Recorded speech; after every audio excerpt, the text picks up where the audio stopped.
Oke, kita mulai ya. Boleh next slide, Kak Panitia.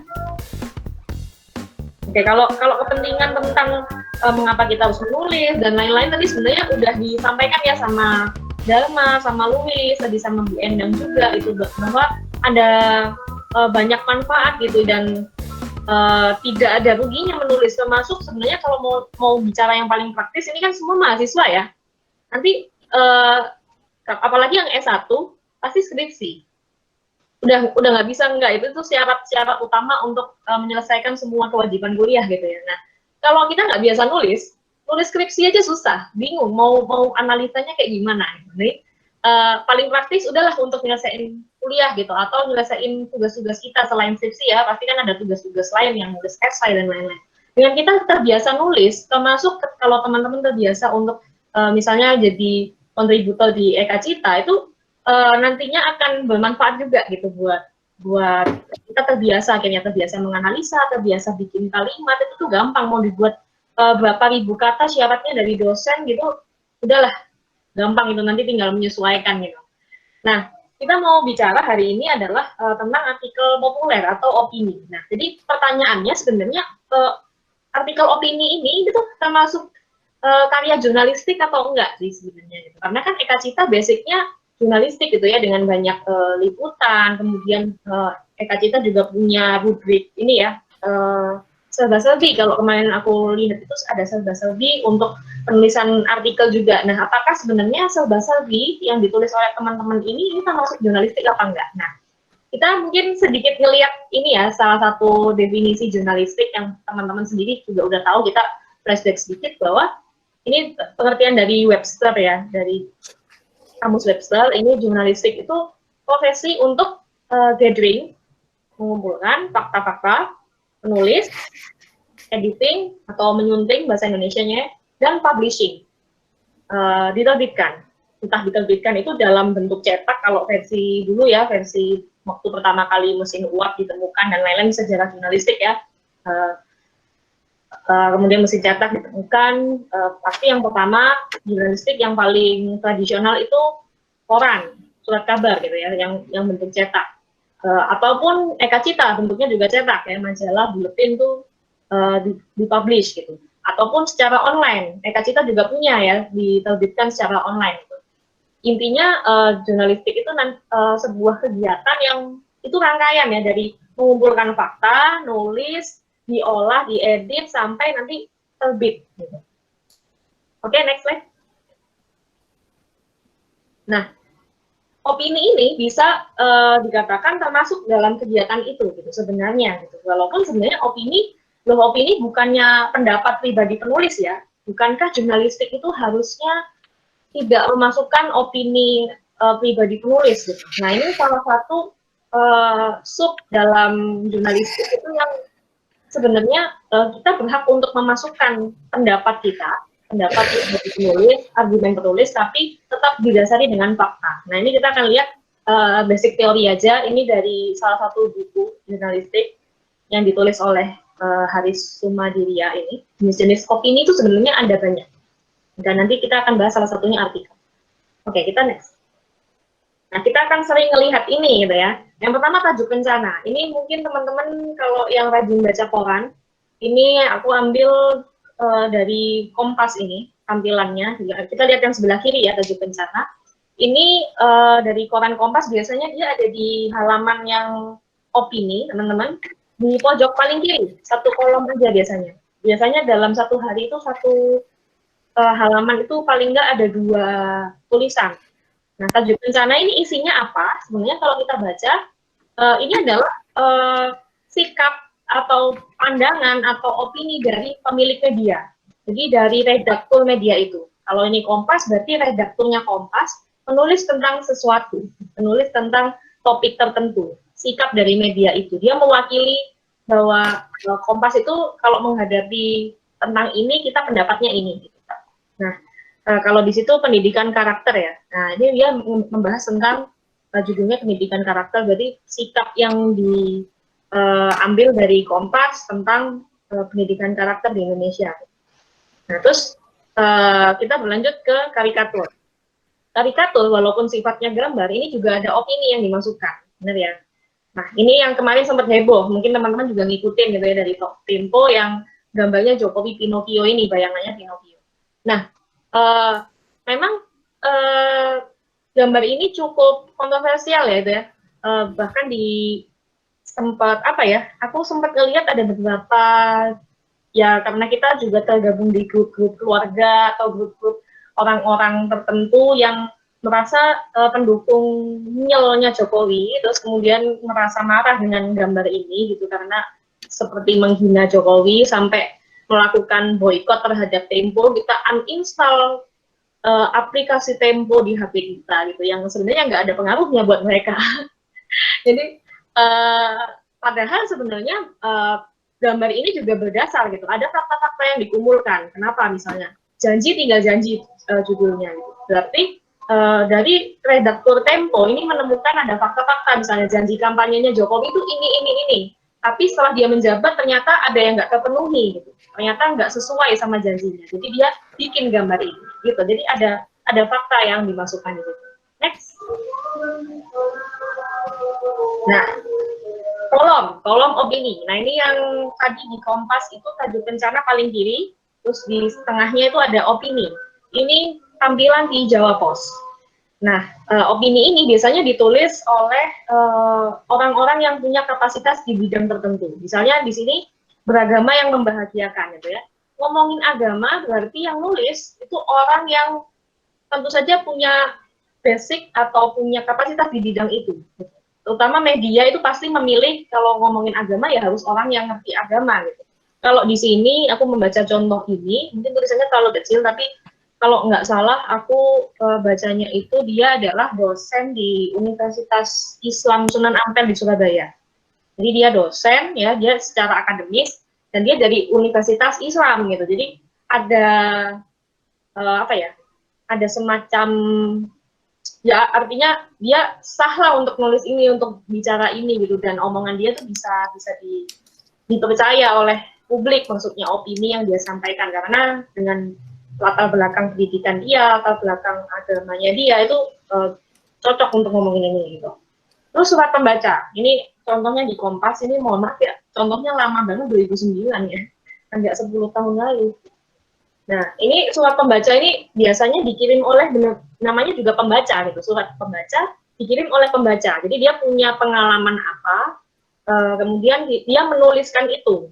Jadi sebenarnya dari keresahan dia sendiri gitu, keresahan yang dia alami, keluhan gitu, semacam kolom keluhan, tapi ditulis dengan bahasa yang baik untuk ditampilkan di media. Gitu. Kayak misalnya di sini contohnya Grand Depok City Ingkar Janji. Jadi dia ceritanya itu sebenarnya cuman dia tuh mau beli rumah gitu ya dengan cicilan KPR dan lain-lain, tapi ternyata mungkin dia dirugikan oleh pihak pengembang. Udah gitu doang sebenarnya, persoalannya itu persoalan pribadi, tapi dia tuliskan itu. Dan ini jurnalistik gitu, karena ada fakta yang dialami kan bahwa oh iya aku ada pengalaman ini, rumahnya ada gitu kan, 5W1H-nya itu ada, jadi termasuk dalam jurnalistik. Oke, next. Nah, ini yang akan kita bahas hari ini dan mungkin juga akan teman-teman tulis juga nantinya itu. Ini adalah artikel. Artikel ini lebih spesifiknya kalau menurut buku yang tadi aku sudah tulis sumbernya, ini karangan faktual yang dibuat dengan tujuan menyampaikan gagasan dan fakta yang dapat meyakinkan, mendidik, dan menghibur. Jadi kita lihat ada tulisannya, walaupun ini gagasan pribadi dari penulis, tapi ada faktanya, gitu. Jadi ada berdasarkan fakta. Jadi apakah opini ini jurnalistik, mengacu pada definisinya, definisinya aja udah kelihatan ya. Jadi ada fakta, berarti ada fakta yang dikumpulkan, kemudian ditulis, tujuannya apa? Untuk bisa mendidik, bisa menghibur, gitu. Jadi tergantung dari siapa kita yang nulis, tujuannya nanti apa, gitu. Bervariasi juga, gitu ya. Kita lanjutin. Artikel sendiri sangat bervariasi, mulai dari yang berat dan ringan. Jadi bisa topik-topik yang berat, kemudian kita masukkan fakta-fakta yang dengan riset yang mendalam, gitu. Atau kita bisa tulis yang ringan-ringan aja, cuman buat ya refleksi atau cuma buat lucu-lucuan, anekdot itu juga bisa gitu. Kita lanjut. Nah, karena kita nanti akan membahas tentang artikel populer gitu ya, karena tadi artikel termasuk bagian dari opini, artikel populer, ada kata populernya, ini maksudnya apa gitu, populer itu apa? Sebenarnya populer, ya udah populer sesuai definisi aja, populer itu menggunakan bahasa yang mudah dipahami oleh awam. Jadi walaupun topiknya sangat spesifik, tapi semua orang harus bisa baca dan bisa mengerti topik itu. Gitu. Misalnya di sini apa ada yang anak kedokteran ya?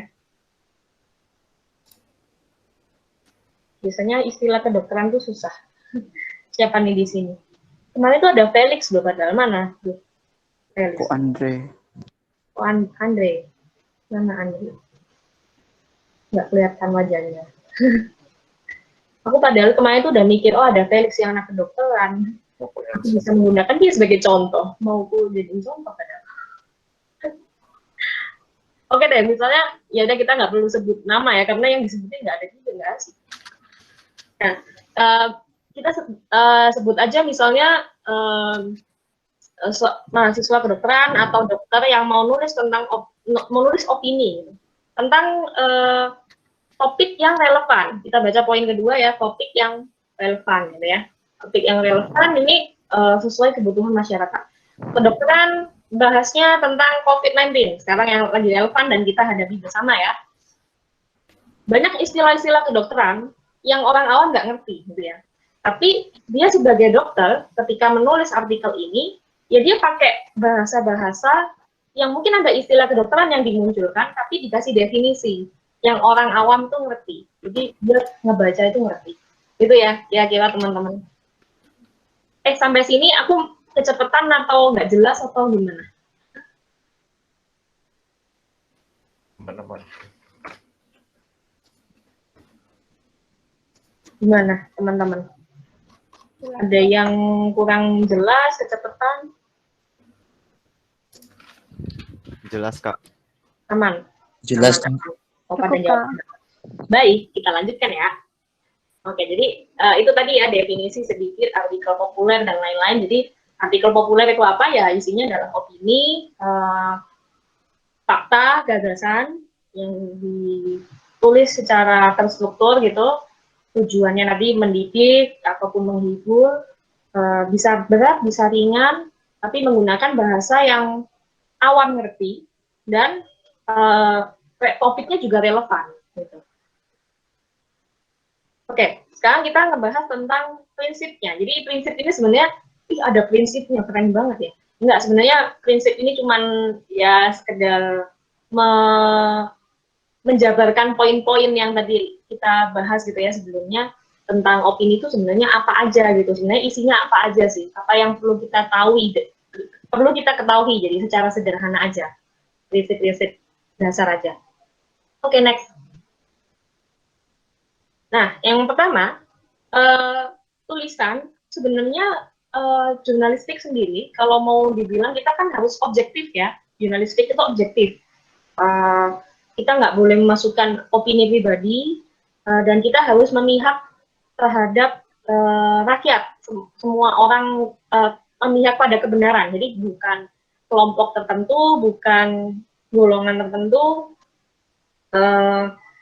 tapi mau tidak mau, sebagai jurnalis, sesuai dengan pengalaman kita, kemudian latar belakang kita pasti punya sudut pandang tertentu atau perspektif kita sendiri. Misalnya, aku pun ya, misalnya di CNN TV gitu, udah nyata jelas nih berita TV. Aku anak Surabaya, kemudian merantau ke Jakarta, itu aja udah beda perspektif itu ya, perspektif sebagai anak rantau ke Jakarta. Otomatis ketika aku meliput tentang meliput topiknya metropolitan, meliput tentang kota Jakarta, wawancara Anies, ataupun ngeliput permasalahan kota Jakarta yang sangat banyak itu, nah itu tuh pun juga sudah berbeda gitu perspektifku sebagai anak rantau dengan mungkin jurnalis lain yang udah lama tinggal di Jakarta. Mungkin mereka bisa membedakan gitu ya, oh gubernur yang ini kebijakannya ini, gubernur yang ini kebijakannya ini, dan mereka merasakan itu. Tapi aku sebagai orang luar yang nggak ngerasain itu kemarin-kemarin, aku cuma bisa membaca dan mempelajari dari apa yang kemarin-kemarin gitu ya. tapi nggak merasakan langsung. Itu aja udah beda. Perspektif dari penulis itu sesuatu yang justru orisinil dan itu memunculkan karakter kita nantinya. Demikian pula dengan opini. Ini juga apalagi di opini gitu. Opini itu ya perspektif kita sebagai penulis, pikiran kita tentang suatu hal itu apa. Itu yang menjadi prinsip paling utama. Nah, makanya di media tadi sudah aku singgung sedikit, penulis itu yang dimunculkan, yang diterbitkan tulisannya itu pasti yang punya kapasitas di bidang tersebut. Gitu. Nah, misalnya ngomongin ini nih, di sini ada Iren nggak? Iren pemimpin redaksinya Eka Cita ya? Hadir, Kak. Hadir, oke. Okay. Nah, Iren kalau misalnya kamu lagi bahas nih majalah Eka Cita, Bulletin ya kalian bilangnya. Bulletin Eka Cita mau terbitin topiknya tentang protokol kesehatan COVID-19. Ada dua penulis nih. Ada penulis dari mahasiswa kedokteran, terus dia pakai istilah-istilah kedokteran.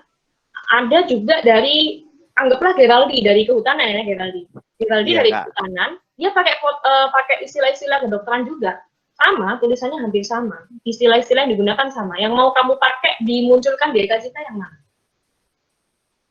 Pastinya anak kedokteran nggak, karena kan lebih sesuai relevan sama tema utamanya. Nah, oke. Nah, itu dia ya. Jadi kalau di media nanti memang akan lebih dipilih yang sesuai dengan kapasitasnya. Jadi, tapi bukan berarti kalau kita bukan kapasitasnya di situ, kita nggak bisa nulis tentang itu. Geraldi boleh kok nulis tentang istilah-istilah kedokteran dari perspektif dia sebagai mahasiswa kehutanan. Gitu. Jadi perspektifnya itu memang masing-masing pasti beda. Apa yang ditulis anak kedokteran, misalnya siapa tadi ada Andre ya. Apa yang ditulis Andre sebagai mahasiswa kedokteran sama yang ditulis Geraldi sebagai mahasiswa kehutanan pasti beda perspektifnya. Dengan latar belakang ilmu masing-masing, terus latar belakang keluarga, latar belakang budaya yang beda. Itu pasti beda. Tapi kalau kita bicara media massa, media yang gede, Jawa Pos, Kompas ya, mungkin orang-orang yang tidak di bidangnya akan kalah gitu ya, kalah untuk ditunda gitu penerbitannya atau seperti apa gitu. Kecuali kalau memang riset kita bagus. Gitu. Jadi latar belakang itu memang menentukan. Tapi kalau di Eka Cita, nah ini kesempatan buat teman-teman apapun latar belakangnya mau ngomongin apa aja. Nah, udah ngangguk-ngangguk pemimpin redaksinya ya, ngomongin apa aja boleh gitu, boleh ditulis karena kita pasti punya pendapat masing-masing. Gitu. Lanjut. Semoga aku nggak kecepatan ya, aku terbiasa ngomong cepet. Yang kedua tadi kita udah bahas ya dari definisi, terus kita ngomongin jurnalistik, apalagi ini teman-teman udah jago jurnalistik semua, Eka Cita soalnya. Nah, berdasarkan fakta ini penting. Jadi opini itu bukan fiksi. Gitu. Mau sefiksi apapun ataupun nanti aku akan tunjukkan gitu ya, ada beberapa contoh yang sebenarnya itu benar-benar dari pengalaman pribadi. Sama kayak yang tadi yang surat pembaca yang ngomel-ngomel tentang yang ngomel bener ya, ngomel di media tentang bagaimana dia ditipu sama pengembang perumahan gitu ya. Nah, itu pun juga fakta kan, karena ya dia mengalami kok dia yang ditipu kan. Nah, itu dia nulis. Jadi bukan fiksi, itu nggak mungkin karangan. Dia aku nulis ini ternyata dia nipu, ternyata dia cuman ngarang aja kalau dia ditipu. Itu nggak mungkin, nggak bakal diterbitkan di media, nggak bakal diterima sama Inden di Eka Cita. Nah, kita akan lihat contoh. Kita tukeran ya, siapa operator Dennis. Bentar ya. Oke, kita akan melihat, udah tampil ya? Sudah, Kak. Oke, sudah ya. Nah, ini salah satu, aku tunjukin sekalian promosi. Ada tulisan dari Kalikata, ini cukup baru ya, kemarin 20 Juni. Ini salah satu penulis kita yang nulis tentang kasusnya rasisme di Amerika, tentang George Floyd. Bahwa ini kan rame banget ya, tagar Black Lives Matter atau anti-racism itu kan semua heboh di Amerika, bahkan artis, kemudian public figure, siapapun itu ngikut demonya, ngikut upload konten, bahkan kalau nggak upload konten tuh rasanya kayak nggak up to date gitu ya. Bahkan kita pun di Indonesia nggak ngerti apa-apa juga ngikut-ngikut gitu ya, ada banyak yang seperti itu. Nah, Di sini si penulis, si Michelle Forensia ini sebenarnya membahas tentang bahwa ada banyak nama-nama besar yang ternyata memunculkan konten Black Lives Matter di media sosial itu hanya sekedar konten aja gitu, biar terlihat up to date, biar terlihat peduli sama isu ini. Padahal faktanya nama-nama besar ini tuh di kehidupan nyata justru rasisme sekali gitu, justru sangat rasis di kehidupan sehari-hari gitu. Nah, kita lihat ya satu contoh ini. Jadi dia membahas beberapa brand brand fashion penama, ini LV gitu ya, terus ada yang lain itu Versace gitu-gitu. Nah, bentar aku tunjukin ada satu. Bentar, sorry.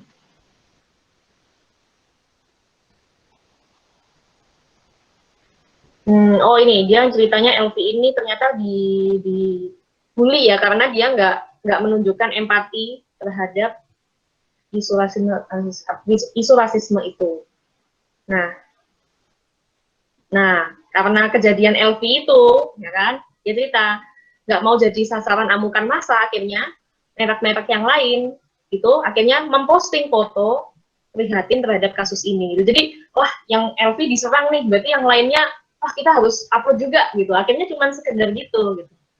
Nah, yang mau kutunjukin di sini adalah bahwa penulis ini riset juga gitu, dia ngikutin gitu, LV, oh ternyata kayak gini, oh ada kejadian seperti ini, dia baca bahwa ada faktanya itu dan dia tuliskan. Misalnya ini, nah nih, Celine, merek asal Prancis ini memposting foto bahwa ia mengecam segala bentuk diskriminasi. Nah dia, ini fakta kan, fakta dari apa yang ada di media sosial gitu, dan dia tuliskan. Jadi walaupun nanti ini adalah opini, dia mensuarakan bahwa ternyata merek-merek besar ini tuh cuman bikin konten doang tentang Black Lives Matter ini, tapi itu berdasarkan fakta dan dia menuliskannya dengan sangat baik, gitu, dengan sangat runtut, terus risetnya juga aku sangat salut sih sama tulisan ini karena cukup banyak cukup banyak media sosialnya dari semua brand-brand ternama ini yang dia ikutin gitu, dan itu riset kecil-kecilan tapi ini jadi fakta yang kuat yang bisa dimasukkan ke dalam tulisan. Nah, terus ini kan dari fakta gitu ya, dari media sosial yang dia ikutin, riset. Nah, gimana kalau misalnya kejadiannya adalah kita mau nulis pengalaman pribadi yang sama kayak si surat pembaca yang ngomongin tentang ditipu pengembang perumahan itu. Nah, ini contohnya. Ini salah satu penulis juga. Ini biar relevan juga ya sama teman-teman, mungkin sebentar lagi akan ada skripsi dan nanti akan keluar dari kampus, lepas kampus gitu, akan lulus gitu. Nah, ini benar-benar pengalaman pribadi dan refleksi pribadi, tapi ternyata ini juga opini dan sesuai fakta. Jadi sesubjektif apapun itu tetap sesuai fakta. Oke. Setidaknya selama 4 tahun lebih sedikit, saya sudah menghabiskan waktu di kampus. Ini fakta. Emang si penulis 4 tahun lebih sedikit kuliahnya. Jadi nggak pas 4 tahun, tapi 4 tahun lebih sedikit. Jadi perspektif dia yang itu membuat karakter tulisannya gitu ya. Jadi dia menggambarkan. Terus, nah dia ngomong kan ke semuanya itu dikemas dalam tema-tema yang beragam, mulai dari modus politik, organisasi, diskusi intelektual dan sebagainya. Jadi maksudnya bahwa sepanjang kuliahnya dia itu tuh nggak cuma kuliah, tapi juga ada politik kampus gitu kan, ada organisasi, ada diskusi-diskusi dan sebagainya. Jadi itu pengalaman, tapi fakta bahwa semua anak kuliah juga kayak gitu kan. Semua anak kuliah juga ya berpolitik, ya berorganisasi, ya diskusi selain kuliah. Jadi sepribadi apapun, sesubjektif apapun, walaupun cuma cerita pengalaman kuliah aja gitu, keresahan kuliah aja, tapi tetap berdasarkan fakta. Oke, kita kembali ke slide ya. Oke.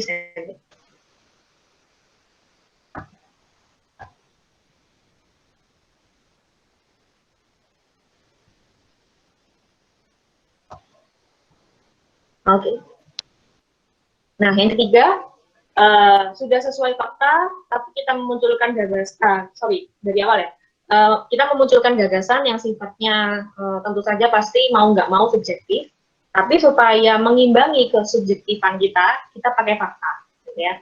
Nah, yang ketiga, nulisnya harus kayak gimana supaya cari jalan tengahnya gitu antara fakta dan subjektivitas kita ini bisa seimbang, bisa tetap berada di jalur jurnalistik artikel kita. Next slide. Ini sebenarnya struktur yang nggak terlalu pakem sebenarnya, cuman banyak tulisan pasti akan seperti ini, dan jurnalistik itu pelajaran SD, ingat teman-teman, paragraf deduktif dari umum ke khusus ya. Nah, mungkin kalian di EK Cita udah sering menerapkan itu gitu ya, struktur tulisan itu gitu, bahwa di depan itu kita mau ngasih tahu dulu ke pembaca kita tuh mau ngomongin ini. Nah, baru dibawa di tengah, diuraikan dan sebagainya dan sebagainya. Nah, yang pertama ini background-nya dulu ya. Jadi latar belakang apa sih sebenarnya yang mau diomongin di tulisan ini. Jadi awal tulisan itu harus membuat pembaca itu, kenapa aku harus membaca tulisan ini. Jadi bayangkan pembaca itu nanya, kenapa kok tulisan kamu tuh penting banget buat aku baca. Gambarkan dulu di situ, ceritain dulu. Nah, background ini pasti ya harus relevan dengan tulisannya. Misalnya, kita menulis tentang COVID-19, tentang protokol kesehatan COVID-19. Seberapa penting sih protokol itu? Kenapa kok kita harus nurutin itu? Kenapa kok kita harus baca itu? Digambarkan dulu di background. Sekarang ini selama 3 bulan gitu ya, kita kurang lebih 3 bulan kita udah menghadapi COVID-19 di Indonesia ini. Kita harus di rumah, kita PSBB, semua tempat pariwisata dan ekonomi ditutup gitu kan. Nah, ini background kita ceritain di situ. Terus masuk yang kedua, pertanyaan atau permasalahan utama. Jadi pertanyaan atau permasalahan utama itu adalah gagasan utama kita itu apa? Dari tadi diceritain itu ya, COVID-19 itu kejadiannya seperti ini di Indonesia, gini. Jangan terlalu panjang teman-teman. Jadi ini namanya juga background atau belakang doang. Jangan backgroundnya yang terlalu panjang, malah uraiannya sedikit. Kebalik. Jadi yang depan ini pendek aja, cuman buat latar belakang aja, mengingatkan pembaca, membuat pembaca itu mengerti kita mau bahas apa, baru masuk. Gagasan utamanya adalah aku mau ngomong bahwa selama COVID ini kan kita disuruh protokol kesehatan kan, pakai masker, terus cuci tangan, jaga jarak. Ini maksudnya buat apa? Seberapa penting sih sebenarnya ini? Nah, pertanyaan. Sebenarnya kalimatnya nggak perlu kalimat tanya nantinya dalam tulisan itu, tapi intinya itu, kita mau ngomongin itu. Baru uraian persoalan. Nah, jadi pembaca sekalian gitu ya, dengan protokol-protokol kesehatan itu, nah menurut perspektif saya sebagai mahasiswa kedokteran, ini tuh sebenarnya memang penting. Nah, baru dijelasin. Pakai masker. Kenapa kita harus pakai masker? Nah, dijelasin. Bla bla bla bla bla. Jaga jarak. Kenapa harus jaga jarak? Karena penularannya melalui droplet dengan jarak sekian dan lain-lain. Ya, diuraikan di situ.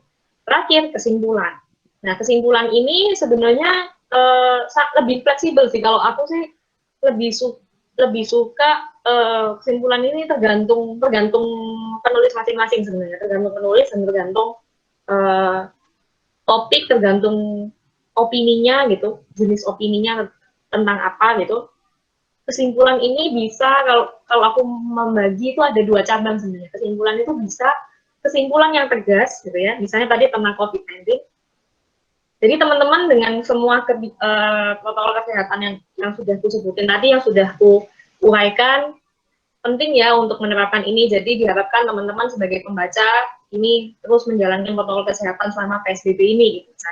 Kesimpulan tegas. Jadi bahwa penulis itu mau ngomong, ayo nurut sama protokol kesehatan, ya. Atau yang kedua, cabang yang lainnya, kesimpulan tuh bisa melempar pertanyaan justru ke pembaca. Jadi masih mau melanggar peraturan PSBB atau mau melanggar protokol kesehatan. Bisa kesimpulan tuh bisa yang membuat pembaca tuh berefleksi. Sebenarnya sama kayak kita nonton film. Kita nonton film tuh banyak yang endingnya happy ending gitu ya, Cinderella kita tahu gitu ya.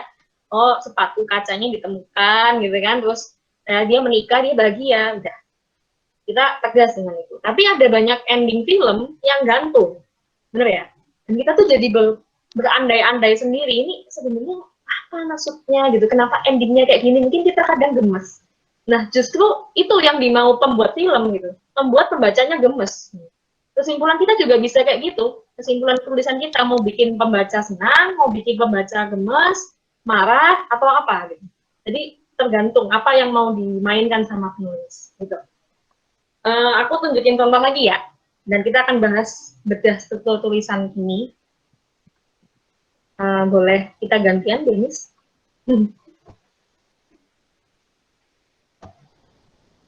Oke. Benar ya.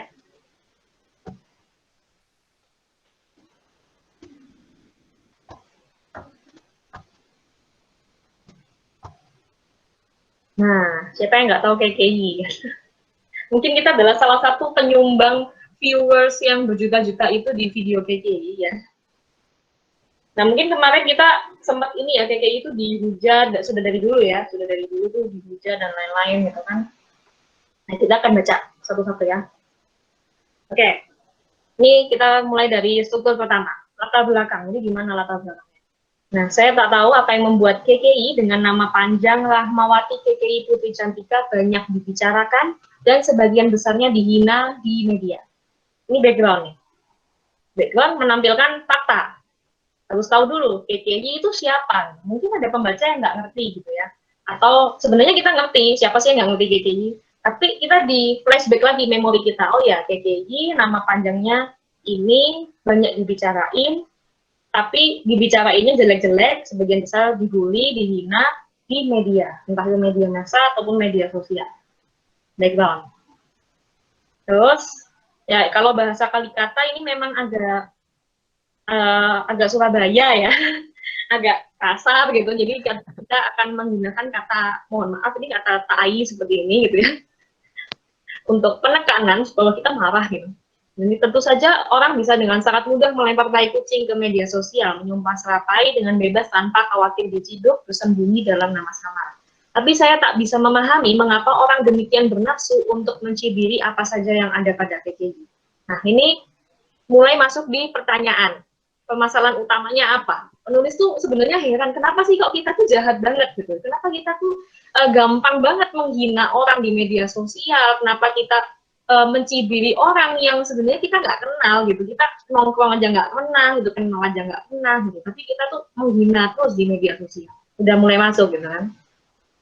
Nah ini masuk lagi ke background gitu, jadi urutan-urutan itu dimainin aja sesuai dengan flow yang baik gitu, nggak semua harus fakta-fakta kayak misalnya berdomisili di Nganjuk dan dikenal mula-mula memanfaatkan perangkat makeup sederhana untuk mengoles wajah, kayak gini-gini ya. Ini kan background ya, background lagi kita diingetin lagi.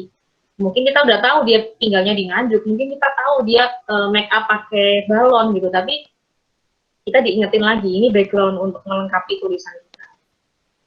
Nah ini fakta lagi, ia bukan saja terlibat dalam kisah cinta yang pilu, yang kemarin katanya settingan itu, sama siapa sih namanya pacarnya tuh, udah putus ya? Ngikutin musik. Rio, oh ya baik, Luis.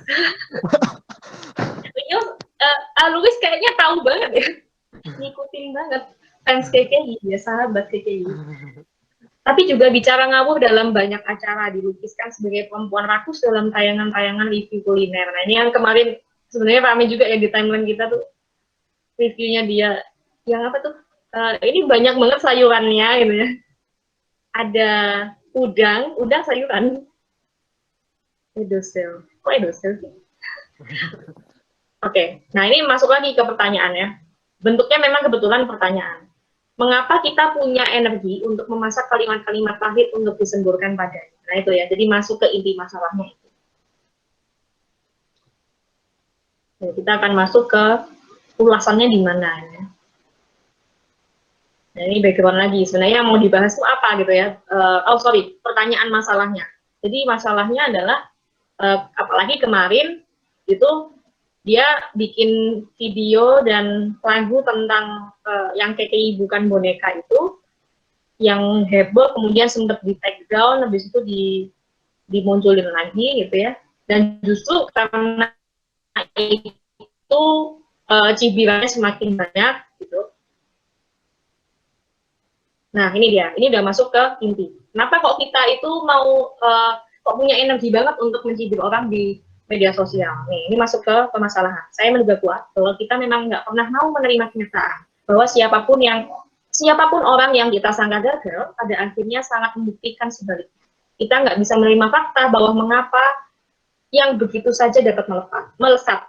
Kenapa KKI kok trending nomor 1 gitu doang ya? Nah, itu tuh persoalannya gitu. Persoalannya adalah penulis ini mau ngomong gitu bahwa ya kita tuh sebenarnya nggak bisa terima aja ini orang tuh udah nggak boleh kita menyangka dia gagal gitu.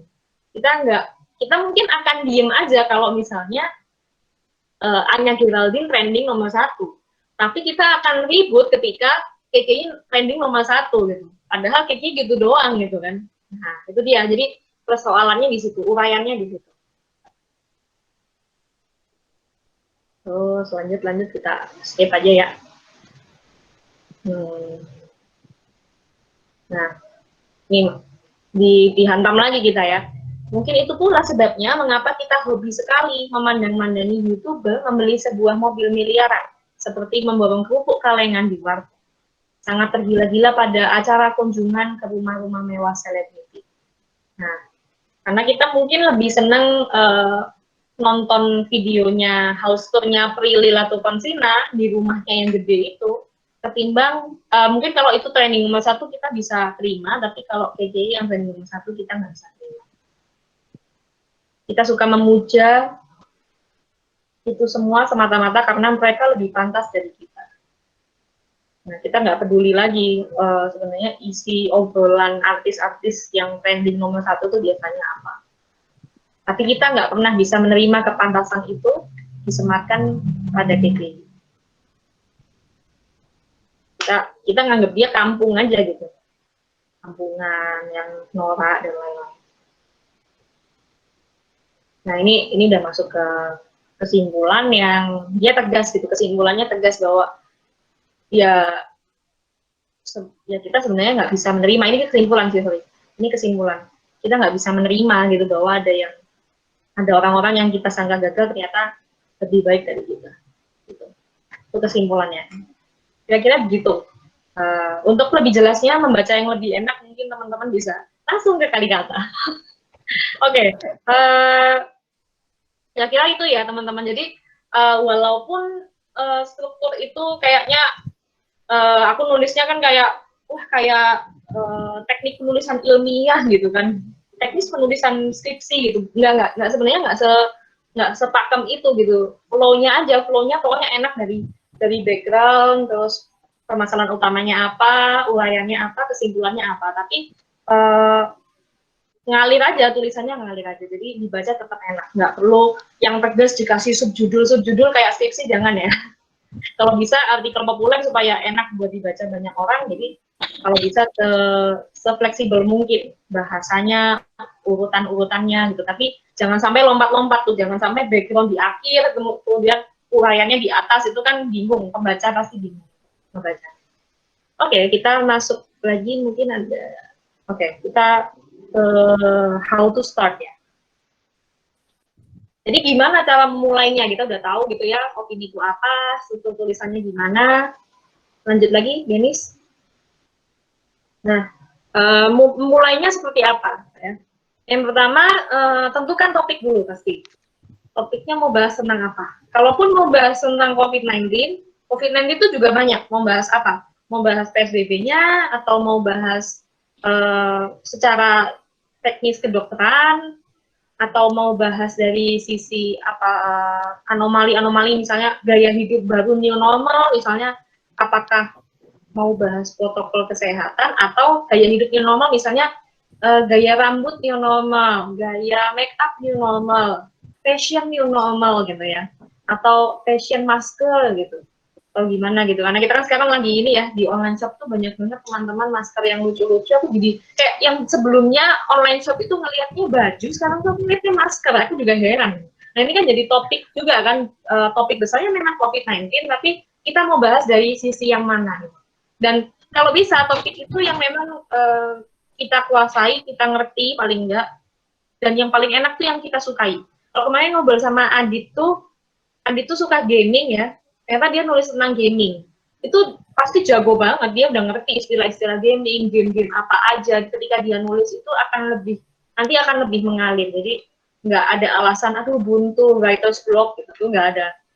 Sebenarnya ada alasan juga sih, semua penulis pasti mengalami buntu di tengah-tengah, itu udah hal yang biasa.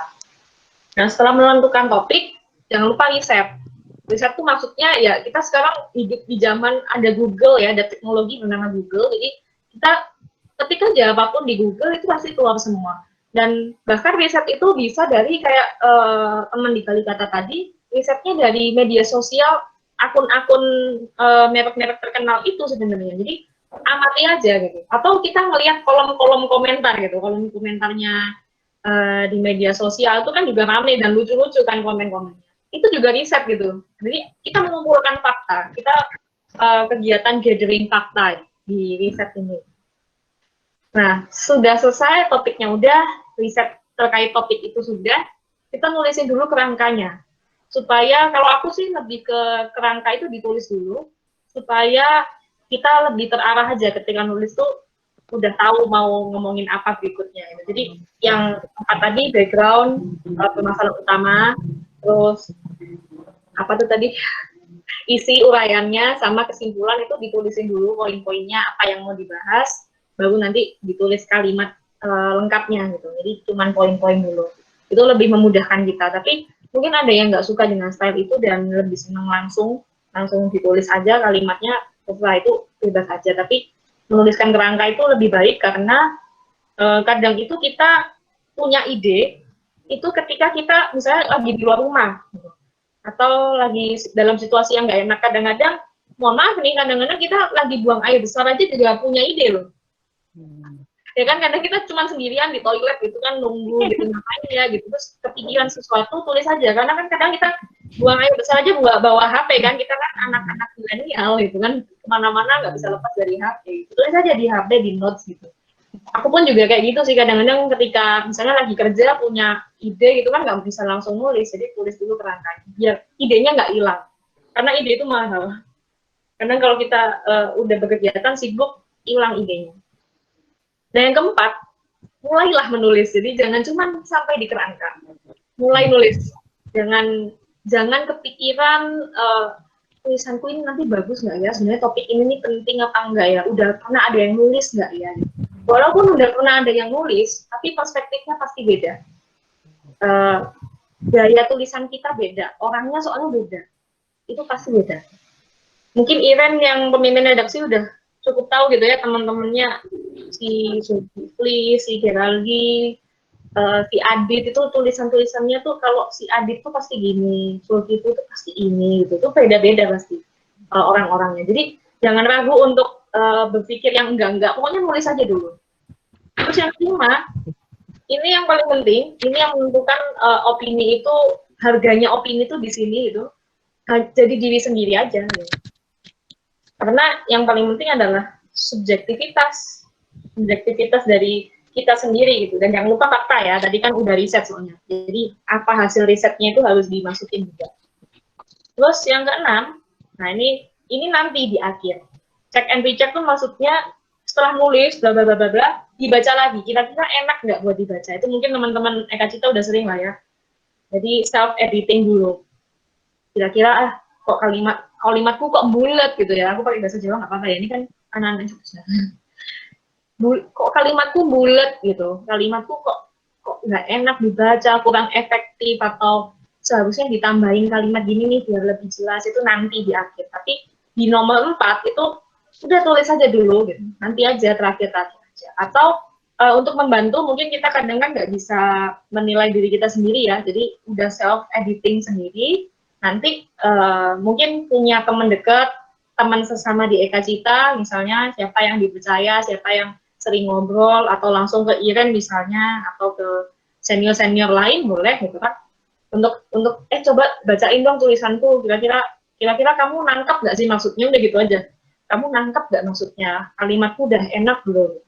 Ini kan teman-teman di Eka Cita, ini komunitas kalian jadi reading buddy ya, jadi teman-teman untuk saling menumbuhkan kemampuan, skill nulis gitu. Jadi ajak aja ngobrol sesama teman di Eka Cita ini gitu, buat saling menilai.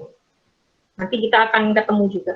Kalau boleh sharing sedikit, jadi terkait yang just be yourself itu terkait dengan karakter masing-masing. Tadi aku sampaikan kayak misalnya Iren tahu gitu masing-masing anak karakternya apa gitu. Termasuk kita juga di Kalikata. Kalikata tuh penulisnya ada beberapa sih. Ada beberapa, ada 6 total. Dikit ya. Kayak sok-sokan banget, ada beberapa sih 6 gitu. Nah, ada 6 orang. Aku itu terkenalnya adalah artikelnya itu gayanya sangat jurnalistik. Dan itu nggak bisa dipunyai semua orang. Jadi aku tuh sebenarnya kalau membahas sesuatu tuh kurang nggak cukup dalam. Kalau bahas tuh ya udah ke permukaan, tapi gaya tulisannya itu sangat jurnalistik. Ada yang ketika kita ngebaca tentang KKI tadi, itu dia permainan katanya banyak banget. Kebetulan dia dosen, dan kolumnis di Kompas juga, dan dia memang terkenal dengan penggunaan kata yang sangat akrobatik gitu, banyak banget perbendaharaan katanya gitu. Dan kalaupun nama dia nggak ditulis, orang akan tahu itu dia, karena saking gaya tulisannya itu udah bisa dikenal orang. Jadi dalam satu kali kata yang kecil banget, cuma 6 orang itu aja karakternya beda-beda gitu. Eka Cita pun juga lebih banyak orangnya, ada belasan puluhan orang gitu ya di Eka Cita, pasti karakternya beda-beda. Jadi jangan takut untuk explore ide sendiri dan ngasih ke Iren gitu untuk dibaca, nanti diterbitin apa enggak itu urusan nanti aja. Jadi yang penting nulis dulu. Terus untuk sebagai aku membuka ini juga mungkin yang banyak kita keluhkan gitu ya sebagai penulis itu pasti topik apa yang harus aku pilih gitu kan, topik apa yang relevan yang orang mau baca. Nah itu tuh kebanyakan mikir, jangan kebanyakan mikir jadinya. Jadi apa yang kita alami aja yang sehari-hari yang dekat ya, tadi misalnya pengalaman kuliah atau sekarang lagi COVID-19 kita mengalami apa, misalnya setiap hari COVID-19 di rumah, kayaknya kita tuh semakin sering ketemu orang tua, semakin sering di rumah, kita kelihatannya rebahan terus gitu. Kita kelihatannya tuh tidur-tiduran terus, kelihatannya males gitu. Padahal itu juga HP kita pasang di depan laptop, itu kita juga capek kuliah online gitu kan. Nah, keresahan itu bisa ditulis gitu. Jadi pengalaman pribadi atau sesuai latar belakang ilmu kita, atau yang terjadi di masyarakat yang lagi heboh di media itu apa gitu. Misalnya kemarin Ruben Onsu heboh tentang ayam geprek bensu atau ayam geprek gitu kan, itu juga bisa. Atau tadi ada penulis Kalikata juga yang nulis tentang Black Lives Matter, itu juga bisa jadi topik. Jadi apapun. Dan aku mau kasih satu contoh.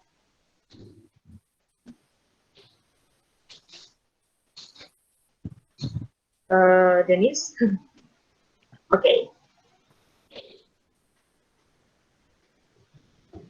Dari tadi kan tulisan orang ya, aku sebenarnya kayak nggak pede gitu. Nah ini tulisanku sendiri, agak tidak pede. Tapi ya udah, buat gambaran juga gitu, bahwa sebenarnya mungkin kita kenalnya kalau menilai tulisan orang lain atau karya orang lain itu resensi. Resensi itu juga bisa kita bawakan dengan cara gaya artikel gitu. Misalnya ini kita ada salah satu rubrik di Kalikata, mungkin ini bisa jadi inspirasi juga ya buat teman-teman, aku mau nulis tentang apa ya gitu. Ini bisa juga gitu. Misalnya kita habis nonton film apa, sekarang mungkin pada Netflixan atau yang suka drama Korea di Viu gitu ya. Nah itu mungkin ada banyak inspirasi gitu. Kita mungkin gemes ngelihat The World of Merit gitu kan, atau ngelihat drama-drama atau Money Heist gitu-gitulah. Pokoknya apa yang jadi sekarang gitu. Dan kalian nonton, atau mungkin kalian nonton drama yang drama yang nggak terkenal gitu, yang mungkin nggak banyak orang ngomongin, tapi kalian nemu ini drama bagus banget, orang-orang kenapa nggak tahu tentang ini gitu, bisa ditulis. Misalnya ini kemarin ya, Dylan sama Milea ini kan heboh ya, film Dylan ini udah yang ketiga udah ya, aku lupa. Yang ketiga udah tidak mengikuti Kak. Oh ya, tidak mengikuti ya, baik. kebetulan kenapa aku ngikutin ya, aku juga heran loh. Dan aku menuliskan itu, kenapa aku ngikutin. Aku juga heran, karena aku tuh gemes gitu, baca novelnya aja gemes gitu. Nah, ini ya, karena aku nonton di bioskop, film Dilan ini, terus di film Dilan yang kedua, ini aku spoiler nggak apa-apa ya, kayaknya nggak penting ya buat kalian. Dilan sama Milea itu di yang pertama itu pacaran, gitu ya. Di yang kedua mereka putus. Nah, aku setelah nonton yang kedua, aku review dengan gaya artikel gitu ya. Nah ini backgroundku. Jadi hari pertama rilis film Dilan ini sudah diserbu 800.000 penonton. Ini emang aku baca di media ya udah gampang aja di Google gitu, ketik berapa penonton film Dilan gitu. Atau sebenarnya dia udah muncul aja di media sosial gitu kan, udah muncul di timeline kita, wow 800.000 penonton gitu kan. Ini fakta terus background dan lain-lain. Jadi intinya adalah di akhir aku ngomong, bentar ya. Nah ini nih. Jadi menurutku Dilan dan Mila itu memang sebaiknya putus aja. Mungkin ada yang kayak, ya kok putus gitu. Kalau menurutku, ya putus aja gitu. Mila itu emang cocoknya, emang nggak cocok sama Dilan gitu. Karena dia mungkin lebih cocok sama si Mas Hervin yang dia akhirnya nikah itu gitu kan.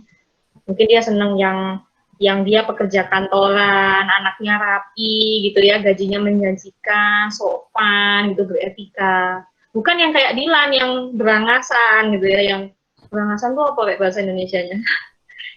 Yang bukan anggota geng motor, yang mungkin setiap hari terancam hilang ataupun tertembak secara misterius kan. Kita tahu era-era 90-an ya, era Orde Baru gitu. Jadi mungkin kalau aku pendapatnya gini gitu. Jadi sebenarnya dari nonton film ternyata kita tuh bisa nulis sesuatu gitu. Sebenarnya bukan review tentang filmnya semata-mata tentang filmnya, bisa tentang isinya gitu, bisa tentang penontonnya misalnya. Jadi ada banyak sebenarnya, kalau mau ngomongin topik tuh nggak ada habisnya.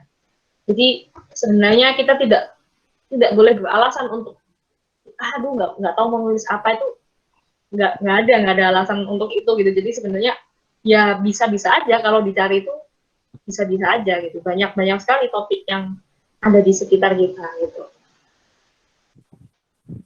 Kira-kira begitu teman-teman. Nanti kita mungkin akan lebih banyak kan ada sesi tanya jawab, sesi lebih tepatnya sesi sharing aja. Mungkin ada yang punya pengalaman nulis tentang apa, oh ternyata aku buntu di sini, atau aku jadi kepikiran ini deh. Mungkin karena minggu depan kita akan lokakarya juga ya. Mungkin udah mulai kepikiran ide gara-gara tadi dari tadi aku ngomong ini, mungkin ada yang terbesit ide apa mau didiskusikan di sini, boleh juga. Intinya sekian dulu yang bisa disampaikan. Terima kasih banyak atas waktunya. Mohon maaf kalau masih banyak kurangnya atau ada penyampaian yang kurang berkenan buat teman-teman. Ini kontak. Bisa kontak aku, bisa jadi kita tidak hanya di sini ya, nanti akan ada lokakarya, mungkin mau reach aku secara pribadi juga boleh di media sosial. Kalau mau nanya WA bisa, atau mau DM di Instagramku juga boleh, atau melalui email. Nah, aku pun juga sekaligus ini nanti selain hasil dari lokakarya ini yang terbaik akan dimasukin Kalikata, aku juga mengundang teman-teman yang ada di sini untuk kalau udah punya tulisan yang selain untuk lokakarya di Eka Cita ini udah biasa nulis biasanya, terus nggak tahu mau dimasukin kemana, sama halnya seperti Eka Cita ini jadi tempat belajar, Kalikata ini juga jadi tempat belajar, karena nanti ya isi orangnya adalah yang kayak aku gini di dalamnya, jadi santai aja, isinya juga mahasiswa dan beberapa teman yang udah kerja tapi baru-baru aja juga, jadi boleh ngirim bisa ke emailnya Kalikata langsung atau melalui aku juga gitu. Sekian dulu, aku kembalikan ke Geraldi, terima kasih. Oke, terima kasih Kak Putri. Luar biasa banget ini penjelasannya barusan. Tapi nggak cuma materinya aja kok Kak, dari cara pembawaan Kakak juga bagus kok. Aku sampai lupa kalau aku ini moderator, bukan pesertanya. Oke, jadi Bisa aja ya dari kamu ya. makasih Kak. Oke, jadi kita sudah mendengarkan materi dari Kak Putri. Mungkin masih ada banyak nih dari Koko Cici yang ingin berdiskusi, bertanya, meluruskan kesalahpahaman di dalam pikiran, ketidakjelasan, keambiguan yang mungkin masih dirasakan di dalam benak dan mau dibicarakan. Kita ada waktu sampai jam 5 sore. Ini dari timeline kecepatan 15 menit, tidak apa-apa, fleksibel aja. Jadi untuk teknis tanya jawabnya ini cukup gampang. Peserta EWW cukup menuliskan kata saya di chatroom, kemudian yang paling pertama menuliskan kata saya, maka dia yang akan mendapatkan kesempatan paling pertama. Kemudian diskusinya dilakukan secara lisan, jadi tidak perlu di-mute lagi bagi yang berbicara, kecuali kalau memang ada kendala internet atau sebagainya, mungkin karena tempatnya sedang ribut mau di chatroom nggak apa-apa, tapi setelah diizinkan berbicara juga, diizinkan untuk bertanya juga ya. Oke, jadi tanpa berlama-lama lagi kita langsung mulai aja tanya jawabnya. Ini kok sudah ada yang ngomong saya padahal belum diberi izin untuk ngomong saya. Oke, jadi mulai dari 1, 2, 3, silakan bertanya.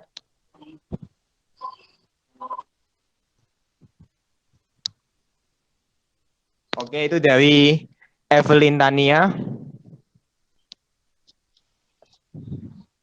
Oh, malah kena aku duluan ya. Aku kirain bakal Brian dulu, soalnya dia duluan. Belum dikasih izin waktu itu, Ci. Oke, dari IFE, silakan nanya. Oke, terima kasih atas kesempatannya, izin bertanya. Eh, aku dengar dari Mbak Putri, kan soal jurnalistik yang ada sisi objektif, tapi kadang ada subjektifnya juga. Tapi kebanyakan kan harusnya berdasarkan fakta. Nah, aku terpikir sih sekarang itu banyak jurnalis yang gimana ya, mungkin konotasinya waktu orang bilang jurnalis itu adalah orang-orang yang sering memutar kata-kata fakta itu menuju apa eh, untuk menciptakan kayak konflik itu, jadinya kayak menciptakan konflik-konflik yang kurang mengenakan untuk yang dibicarakan seperti itu. Nah, sebenarnya itu hal-hal seperti itu diizinkan dalam kode etik jurnalis atau enggak sih, Mbak? Soalnya sering ketemu yang seperti itu. Terima kasih.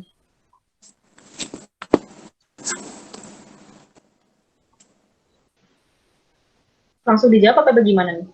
Langsung dijawab aja nggak apa. Oke. Terima kasih Evelyn atas pertanyaannya. Ini pertanyaannya agak jurnalistik ya. Gitu. Oke, boleh. Sebenarnya apalah dayaku yang cuman baru setahun jadi jurnalis profesional ini. Tapi kalau aku boleh cerita, mungkin Evelyn kalau boleh tahu jurusan apa Evelyn? Manajemen. Oke, manajemen. Mungkin kalau bonusnya adalah kalau kita yang kuliahnya ilmu komunikasi, kita akan membahas tentang etika jurnalistik dalam satu mata kuliah tersendiri gitu selama 1 semester gitu. Kita akan membahas itu, dan bahkan ada beberapa mata kuliah yang ngebahas tentang etika jurnalistik itu dari dari bahkan etika media dan hukum kayak gitu-gitu juga kita pelajarin semua ketika kita kuliah. Jadi mungkin yang ngerti istilah-istilah etika jurnalistik itu mungkin khusus anak jurnalistik atau komunikasi gitu. Tapi untuk sedikit berbagi dengan teman-teman yang lain, karena teman-teman ini juga kan bisa dikatakan jurnalis kampus gitu ya, jurnalis TK Cita gitu. Kalau yang dikatakan Evelyn itu tadi benar bahwa ada dalam beberapa saat tertentu kita sebagai jurnalis tuh sah untuk memilih dan memilah fakta. Tapi yang nggak boleh adalah memutarbalikkan fakta. Jadi yang kita tulis itu ya fakta gitu, yang kita tulis, kita beritakan itu pasti fakta. Tapi fakta yang mana? Fakta itu kan banyak. Nah, kita sebagai jurnalis tuh milih fakta mana yang mau dibawakan. Atau dari sekian banyak fakta, aku mau soroti yang ini aku tekankan, yang A aku tekankan, yang B aku bahasnya cuma dikit, yang C nanti-nanti aja, nggak aku bahas sama sekali. Itu bisa. Gitu. Dan apakah itu salah? Nggak salah. Karena tergantung dari siapa jurnalisnya. Tadi aku udah singgung sedikit siapa jurnalisnya dan di mana media tempat dia bekerja. Kita mungkin tahu beberapa media di Indonesia itu dikuasai oleh orang-orang tertentu saja. Aku kuliah komunikasi juga, aku anak kuliah juga, jadi kita sama-sama secara kalau mau ngomongin idealis itu kondisi media kita di Indonesia sekarang. MNC Group, Transmedia Group tempatku kerja, Media Indonesia Group, Metro TV dan Media Indonesia, Viva, TV One, Bakri. Hanya orang-orang tertentu sebenarnya yang menguasai itu gitu. Dan kita tahu orang-orang itu juga berperan di politik gitu. Ya mau nggak mau idealisme tentang apa maksudnya sudut pandang itu tuh juga pasti akan berpengaruh. Tapi kalau aku pribadi kalau boleh cerita, aku pribadi nggak terlalu banyak terpengaruh dengan itu gitu. Walaupun mungkin pimpinanku punya pandangan politik dan ekonominya sendiri, tapi ketika kita di lapangan sebenarnya nggak terpengaruh soal itu gitu. Kecuali mungkin ada beberapa berita selama itu terlalu memihak ke satu golongan pasti kita akan ditegur gitu. Tapi selama itu yang penting kan cover both sides ya. Jadi kalau kita mau memberitakan sesuatu kita harus lihat dari dua sisi gitu. Misalnya konflik, dua sisi yang berkonflik itu kita harus bahas gitu. Yang paling sering mungkin kayak konflik tanah gitu ya. Konflik tanah itu harusnya ini tanah punyanya pemerintah, tapi ada rumah-rumah warga yang berdiri di situ, terus akhirnya digusur, warga ngamuk, tapi pemerintah kan juga, ya kan itu emang tanahku gitu kan. Nah ini kita harus liputnya tuh dari dua sisi, baru kita bisa sah untuk menerbitkan berita itu. Tapi apakah itu menimbulkan konflik? Sebenarnya permasalahannya bukan menimbulkan konflik, tapi kita tuh punya agenda setting, atau media itu punya agenda tersendiri untuk kita tuh sikap politik kita ataupun sikap media kita menghadapi suatu permasalahan itu seperti ini. Makanya tadi ada tajuk bencana. Misalnya Kompas tuh, dia punya sikap gitu. Kalau aku menghadapi misalnya sekarang bagaimana pemerintah Jokowi yang menghadapi COVID gitu dengan segala macam, itu dia punya sikap gitu untuk Jokowi ini memang presiden gitu, memang dia punya kebijakan yang tepat di beberapa sisi, tapi ternyata dari sisi COVID ini enggak.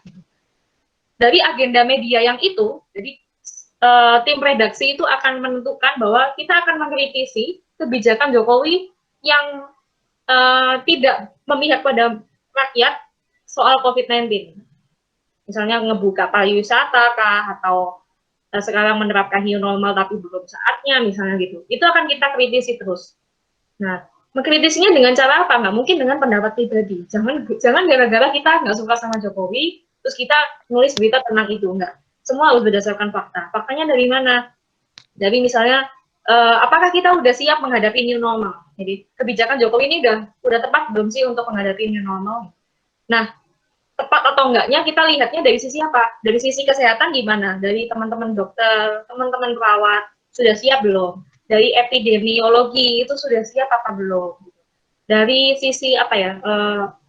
Banyak laboratorium pemeriksa spesimen rapid dan PCR test itu udah siap apa belum? Jadi kita mengumpulkan fakta dan nanti akan dibawa kemana berita itu. Tapi sesuai dengan agenda media itu. Jadi kalau menimbulkan konflik itu hanyalah dampak dari apa yang kita lontarkan, apa yang kita lemparkan ke masyarakat. Kalau boleh cerita kemarin, jujur aja kayak minggu lalu kayaknya. 2 minggu lalu atau minggu lalu ya? 2 minggu lalu kayaknya. 2 minggu lalu aku liputan tentang swab test di pasar. Pasar ini termasuk salah satu klaster penyebaran COVID. Jadi udah dalam satu klaster itu sudah ada terakhir itu 32 waktu aku ke sana. Sekarang udah 40 yang positif COVID-19 di pasar itu. Artinya bukan hanya pedagang ya, tapi pembelinya dan juga keluarga pedagang. Kan pedagangnya kena, otomatis dia pulang ke rumah, keluarganya juga kena. Total udah ada 40, tapi ketika aku ke sana udah 32. Nah, 32 ini data yang aku dapatkan otomatis dari gugus tugas COVID ya. Jadi secara resmi di website tuh ada. Terus konfirmasi juga ke pihak pengelola pasar gitu. Di pasar ini udah berapa gitu. dia bilang 32, berarti dataku udah sama, gitu kan. Jadi apa yang aku lemparkan nanti akan aku beritakan, berarti udah terkonfirmasi nih. Tapi ketika aku live report, aku bilang bla bla bla bla bla, di sini sudah akumulasi udah 32 orang yang positif COVID-19. Nah, warga pedagang itu ngamuk. Jadi ada konflik kan di situ gitu, bahwa mereka ngamuk nih, dari mana data 32? Jadi ternyata mereka itu sebenarnya takut ya kalau ada yang positif, terus kita media ini memberitakan itu, pedagang itu takut nanti pasarnya sepi, dan yang paling fatal adalah ditutup. Tapi apakah kita berniat untuk menimbulkan konflik? Tentu saja tidak kan, karena kita mengabarkan fakta gitu. Tapi kita juga tidak terlepas dari sisi pedagang juga mereka susah gitu di situ gitu kan, mereka susah ekonomi selama COVID ini gitu, dan mereka nggak mau pasarnya ditutup. Tapi apakah keinginan kita untuk konflik? Tentu saja enggak. Jadi itu ya Evelyn, Evelyn kira-kira apa kurang jelas atau seperti apa? Ada yang masih mengganjal nggak soal ini? Pak, kita kalau kali ini panjang nih. Iya, sebenarnya ini panjang banget sih. Aku kayak ada banyak pertanyaan karena lumayan tertarik sama yang ini, karena aku sering baca-baca soal yang jurnalis yang kurang mengenakan gitu sih. Tapi kalau misalnya dipanjang nanti yang lain nggak dapat kesempatan gitu. Jadi sementara cukup sampai di sini dulu. Makasih banyak Mbak Putri atas karena sudah menjawab pertanyaanku. Terima kasih. Tapi kamu sudah cukup puas nggak? Nanti ada udah. Ya jadi itu ya Evelyn dan mungkin teman-teman yang lain. Jadi ada agenda media tersendiri, dan ya media itu latar belakangnya nggak terlepas dari siapa pemiliknya, gitu, siapa orang-orang di dalamnya, redakturnya siapa. Gitu. Dan di dalam meja redaksi sendiri pun juga sebenarnya bertengkar sendiri, gitu, karena ada berbagai kubu gitu kan, ada yang idealis, kita harus kritik pemerintah gini, ada yang main aman, janganlah, gitu. Janganlah kita main aman aja. Gitu. Di meja redaksi pun juga bertengkar, gitu. Itu pun biasa terjadi. Aku baru 1 tahun, jadi belum terlalu ke sana, tapi udah mulai melihat itu gitu. Ternyata ya emang kenyataannya gitu. Gitu teman-teman. Semoga menjawab ya. Nanti kalau mau sharing lebih lanjut tentang itu, ayo. Aku senang sekali. Terima kasih Evelyn. Oke, jadi dari tadi yang sudah mengangkat tangan, urutan keduanya Regidio untuk pertanyaannya dipersilakan. Oke. Tadi tiba-tiba putus, sorry. Oh ya, nggak apa-apa. Nah, ini mau tanya, jadi sebenarnya opini sama esai itu nggak ada bedanya ya? Aku boleh tanya 2 pertanyaan nggak? Boleh nggak kira? Digabung aja jadi satu nggak apa-apa. Halo? Digabung jadi satu aja nggak apa-apa. Halo? Bisa didengar?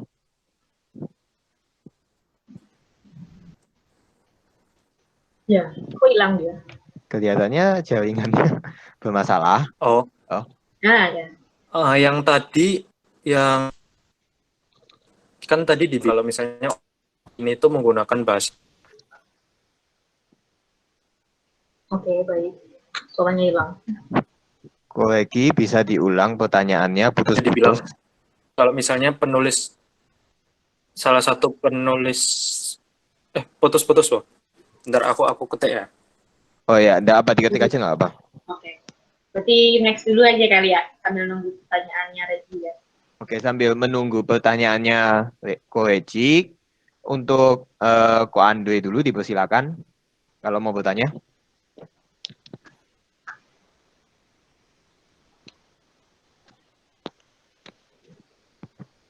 Yang mana dia? Ko Andre.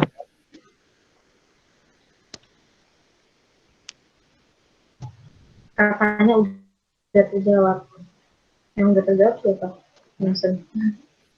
Oh, si Andre sudah terjawab pertanyaan. Oh, si Andre. Oke, berarti. Jadi dia mau nanya hal yang sama kayak Evelyn. Oke. Kalian janjian. Berarti kesempatannya untuk Brian dulu ya. Brian sambil menunggu dari Koreksi, boleh bertanya sekarang. Oke, apakah suara saya terdengar? Iya, terdengar. Oke, terima kasih sebelumnya Kenalkan, saya Brian dari MIPA 2019. Ini bertanya, nah karena saya kan ada di lingkungan saintek yang mempelajari ilmu murni. Nah, kadang saya terpikir untuk menulis sesuatu yang berkaitan dengan isu sosial juga gitu. Nah, tapi katanya tadi kalau misalkan untuk dimuat dalam suatu artikel atau publikasi atau di mana gitu, itu yang lebih diprioritaskan adalah orang-orang yang berpengalaman di bidang tersebut gitu. Nah, dan kan saya sendiri kadang suka tergelitik gitu dengan hal-hal yang berkaitan dengan kemanusiaan, sosial, dan saya ingin berkontribusi juga melalui tulisan saya gitu. Tapi kadang saya minder juga karena takutnya saya dibilang sok tahu gitu, karena ini kan bukan bidang lo gitu. Lo nggak usah sok tahu nulis-nulis kayak gini, kamu diam aja di sana gitu, diam aja di bidang lo gitu, nggak usah ikut campur. Nah, ada rasa minder gitu, dan takut juga akan rasa dihujat gitu. Nah, kira-kira menurut Mbak Putri bagaimana cara memotivasi diri untuk menghadapi situasi seperti ini? Terima kasih. Oke, terima kasih, Rian. Oke, aku mau ini pertanyaan yang menarik sebenarnya. Kalau tadi aku sampaikan kan bahwa mungkin kesempatan bagi penulis yang baru nulis kayak kita ini mungkin akan cukup sulit untuk diterima di media yang cukup gede kayak misalnya Kompas, Jawa Pos yang ya dia integritasnya udah ini ya, jadi dia pasti akan menjaga penulis tertentu aja yang boleh tulis dan diterbitkan. Tapi ada begitu banyak media yang sebenarnya menerima tulisan-tulisan kita yang masih pemula gitu. Misalnya media online banyak kok. Dulu tuh aku pernah waktu tugas kuliah itu tuh aku ya di tempat kerjaku sekarang tapi online-nya ya di cnn.com itu nerima ada kolom artikel gitu, aku masukin gampang untuk diterbitin. Atau Kompasiana yang kayak blog ya, Kompasiana, terus Tempo tuh kalau nggak salah ada, aku lupa deh namanya apa. Terus ada banyak kayak detik.com itu juga terima artikel gitu. Dan untuk ya itu banyaklah berlatih gitu, banyaklah berlatih, ngirim terus, jangan berkecil hati kalau ditolak gitu. Karena kalau penulis yang keren sekalipun kayak dosenku yang udah biasa jadi kolumnis di Kompas pun juga ada banyak tulisan dia yang dikembalikan dan diedit banyak banget gitu sebelum diterbitkan gitu. Jadi editing dari editor itu sangat mutlak gitu, pasti terjadi gitu. Dan kalau bicara kan aku mahasiswa saintek, aku ngomongin sosial boleh nggak ya gitu? Boleh, sangat boleh gitu. Kalau kita sejarah ya, kita ngelihat sejarah kita di Indonesia, organisasi pergerakan masyarakat yang paling pertama Budi Utomo yang mendirikan adalah Dr. Sutomo dan mahasiswa Stovia, mahasiswa kedokteran. Mereka mendirikan organisasi yang basicnya masyarakat dan fungsinya adalah untuk menggerakkan demokrasi di Indonesia. Jadi tidak terbatas siapapun kita, latar belakang kita apa, mau bahas isu apa aja, kalau Budi Utomo aja bisa gitu ya, apalagi kita yang nulis gitu, apalagi di zaman sekarang gitu, yang kita aksesnya banyak banget gitu, bahkan di media sosial kita mau nulis juga, ya orang nggak ngelihat latar belakang kita siapa gitu kan, termasuk kayak mungkin lebih, ya nggak juga sih, maksudnya Rian dengan mahasiswa saintek itu background-nya, Aukarin juga basicnya apa? Aukarin. Tapi dia melakukan kegiatan-kegiatan sosial dan itu menurutku keren gitu. Menurutku keren. Dia basicnya memang entertainer gitu, tapi dia peduli dengan isu sosial. Jadi nggak menutup kemungkinan. Mungkin caranya Aukarin adalah dengan dia bagi-bagi nasi, dia kegiatan sosial yang dia turun pakai tenaga, Brian bisa dengan nulis. Nggak apa-apa, nulis aja. Bisa melalui Eka Cita, ya kan Irin? Iya benar Mbak Putri. Gitu. Jadi jangan takut, makanya jangan takut untuk nulis aja dulu. Nanti masalah apakah diterima, diterbitkan atau enggak itu ya nanti urusan nanti. Pasti yang pasti harus latihan terus ya. Kalau kita nulis sekali langsung bagus, kayaknya nggak mungkin. Pasti harus latihan. Gimana, Brian? Oke, sudah cukup menjawab sih. Terima kasih banyak. Semangat Untuk ya. Mbak Putri. Ditunggu tulisannya. Ya, terima kasih. Dan itu menjadi menarik ya. Jadi isu sosial tapi dari sudut pandang anak saintek itu juga menarik loh untuk dibaca gitu. Nanti aku tunggu ya tulisan Brian. Nah, isu sosial. Kamu punya keprihatinan tentang apa, Brian? Yang ada di pikiranmu saat ini? Ini masih apa sih, ada hubungannya dengan pendidikan gitu. Kayak apa ya? Oke. Aku ngelihat kayak fenomena terutama pemilihan jurusan gitu dan penerimaan maba gitu. Nah, kan aku sering apa ya? Karena aku sambil bantu tutoring orang juga, jadi aku udah familiar dengan kejadian gini. Ya ada yang bilang aku misalnya sudah masuk diterima di jurusan ini, kemudian dia nggak serak gitu, kayak pingin pindah lagi gitu. Nah kan, tapi itu malah apa ya, semacam menggusur harapan orang lain juga. Soalnya apa ya, meskipun kita pindah, kuota itu tidak akan terisi orang gitu. Nah ada yang bilang ini kontroversial sih untuk kalangan maba. Jadi kayak apa ya, ini kan ada yang bilang ini adalah hak kita gitu. Terserah kita mau melanjutkan kuliah di mana gitu. Yang jalanin kuliah kan kita sendiri. Terus ada juga yang kontra gitu. Ini kan merampas hak orang lain untuk kuliah. Nah, seperti itulah kira-kira. Oke, itu sebenarnya juga bukan isu sosial banget ya, karena ya isu sosial itu ya isu yang kita hadapi bersama gitu sehari-hari, baik itu mahasiswa ilmu sosial ataupun ilmu sains gitu, ilmu IPA gitu. Itu kita hadapi bersama, dan itu pengalamanmu juga menarik gitu sebagai tutor gitu kan, sebagai tutor dan sebagai mahasiswa yang juga pernah jadi mahasiswa baru yang juga berjuang untuk masuk UGM yang pasti susah gitu kan. Ini juga jadi pengalaman yang perspektifmu tuh udah menarik itu sebagai tutor, dan kamu juga pernah mengalami itu gitu. Dan teman-temanmu juga mungkin ada yang pindah jurusan dan lain-lain, itu menarik kok untuk ditulisin.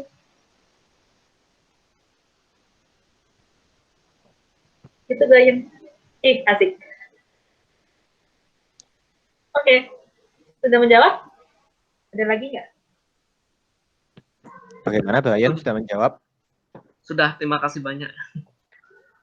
Oke. Oke, ini tadi pertanyaan dari Koreki. Pertanyaannya 2 digabung jadi 1. Jadi pertanyaan yang pertama itu, bedanya opini sama esai apa ya? Dan apa yang dimaksud bahasa populer itu, dan yang dimaksud bahasa populer itu bahasa yang dipahami orang awam kah? Oke, Regi. Kalau aku anaknya anak Google ya, jadi apa aku cari gitu. Sebenarnya aku juga kayak agak bingung, jujur ya, aku tuh bingung dengan batasan antara esai, kalau makalah mungkin beda ya, kalau juga kuliah tuh esai, terus artikel, esai dan artikel itu sama sih. Esai dan artikel itu setahu sama. Jadi esai itu tulisan yang menggambarkan opini tentang subjek tertentu yang coba dinilainya. Itu aku ngetik asal di Google itu esai adalah itu yang keluar itu. Jadi esai itu opini itu ya. Sama pertanyaan kedua tadi, apa tadi ya? Pertanyaan keduanya, yang dimaksud bahasa populer itu bahasa yang dipahami orang awam kah? Iya, bahasa populer itu maksudnya bahasa yang gampang dipahami orang awam. Jadi bahasa Indonesia yang baik dan benar aja yang paling gampang kan. Atau ya tergantung medianya juga. Kalau kita nulisnya di Jakarta Post yang basicnya bahasa Inggris, ya pasti pakai bahasa Inggris. Kalau kita misalnya di Kalikata ya, itu kan bahasanya populer banget ya, bahasa Indonesia, mungkin ya memang bahasa Indonesia, tapi kita kadang masukin bahasa-bahasa Jawa Surabayaan atau bahasa-bahasa gaul atau bahasa-bahasa Inggris yang masih gampang dipahami artinya gitu, kita masukin juga. Jadi maksudnya siapapun pembacanya akan bisa mengerti isi tulisan kita itu apa, bisa nangkep tulisannya. Intinya itu populer maksudnya. Bagaimana dari Koreki, apakah sudah menjawab?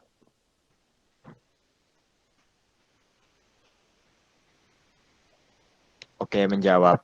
Oke, untuk berikutnya kepada Ko Jansen, boleh dipersilakan untuk bertanya. Ya, oke. Halo. Oke. Sore Mbak Putri, sore teman-teman semua. Suara saya masuk ya? Masuk. Masuk. Oke. Terima kasih nih Mbak Putri, ini penjelasannya bagus sekali dan saya senang karena penjelasannya itu dari struktur-struktur penulisannya itu sangat newbie friendly gitu. Nah, saya mau bertanya ada dua sih.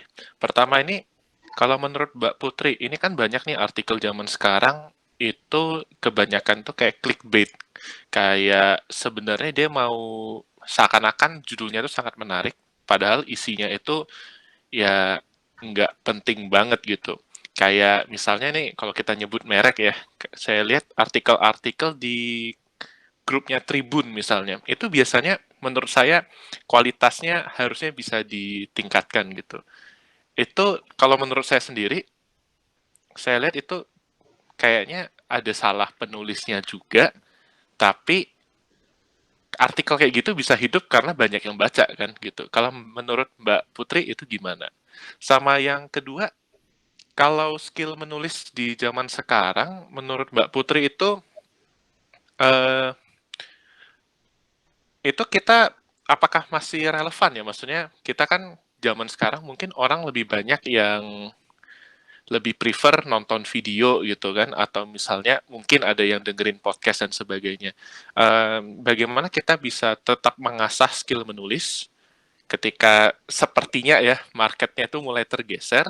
Kemudian kalau misalnya setelah ini kita mau melanjutkan untuk orang yang bukan di jurusan menulis, itu sebaiknya step apa yang kita ambil untuk terus improve gitu. Gitu aja, makasih Mbak Putri. Oke, terima kasih banyak Jansen. Jansen angkatan berapa Jansen? 2014. Oke, berarti kamu kakak kelasku, Kak Oh Yan. iya, tapi Iya, kita seumuran nggak sih? Iya, aku 2015. Oh baik, Oh. jadi yang dibilang teman-teman ada alumni, salah satunya adalah Jansen berarti. Belum kok, masih belum lulus hitungannya. Oke, baik. Oh, belum lulus ya? Oke. Oke, Jansen. Panggil Jansen aja ya, kita biar Yuk, ikut. Oke, nah ini pertanyaannya bagus sekali ya. Aku kayak sebenarnya agak deg-degan jawabnya. Jadi yang pertama dulu ya tentang clickbait. Oke. Oh dokter, jadi dokter itu salah satunya Jansen. Pantesan belum lulus. Ya iyalah, kalau 2014 kan masih koas ya sekarang ya. Iya. Ya koas ya, ini mahasiswa-mahasiswa yang sekarang sedang galau karena nggak bisa praktek ya. Kemarin kita bahas juga sama Felix tuh. Soal clickbait ya, jadi benar banget bahwa ada beberapa media yang clickbait yang tujuannya sebenarnya praktis saja. Mereka sebagai media ini kan juga selain kita harus idealis, etika jurnalistik dan juga kualitas tulisan gitu ya, tapi kan juga kita nih bisnis nih, yang membuat, yang bikin duit tuh ya dari ya clickbait itu. Jadi istilah itu tuh memang muncul dengan jumlah semakin banyak yang ngeklik, berarti semakin banyak uang yang kita dapatkan gitu kan, semakin banyak AdSense gitu. Kalau mau lihat dari sisi bisnis itu pasti. Tapi yang kedua itu ada media itu pasti punya segmentasinya sendiri-sendiri. Gitu ya. Jadi pasti kayak Tribun misalnya yang tadi udah disebutin gitu ya, Tribun tuh sebenarnya grupnya Kompas. Nah, Kompas itu mungkin kalau kita baca Kompas mungkin Pak D di tukang beca atau mbok-mbok di warung kalau baca Kompas mungkin mereka kurang suka. Bukan merendahkan ya, tapi itu bukan segmentasinya mereka dengan bahasa yang sangat baku dari Kompas gitu. Tapi ketika dia baca Tribun atau kalau di Surabaya itu Surya, itu mereka akan lebih ngerti karena bahasanya lebih sederhana, berita-beritanya juga berita yang lebih sehari-hari, nggak terlalu daki-daki, terlalu tinggi berita-berita dan topik-topik yang dipilih gitu. Jadi lebih ke segmentasi gitu. Jadi Tribun segmentasinya ya segmentasi untuk mereka yang memang menyukai berita-berita seperti itu. Tapi sebenarnya ini adalah pendapat yang seperti pisau bermata dua ya. Jadi kalau bilangnya kayak gitu berarti secara tidak langsung kita sebagai pelaku media ini menyalahkan masyarakat. Salah sendiri, kamu sukanya berita kayak gitu, ya kita bikinnya berita kayak gitu. Termasuk kayak rating TV gitu ya. Kenapa yang ratingnya tinggi-tinggi justru sinetron atau acara-acara alay? Ya salah sendiri kalian nontonnya itu, ya kan? Mungkin kita akan menyalahkan masyarakat di situ, tapi sebenarnya menurutku itu juga nggak benar sih. Menurutku ini kayak menentukan siapa yang duluan, telur apa ayam. Jadi semua lingkaran setan aja gitu. Jadi semua juga ini, tapi lebih ke situ sih. Sebenarnya kalau Tribun pun yang menjadi salah satu kekuatan dia adalah dia cepat.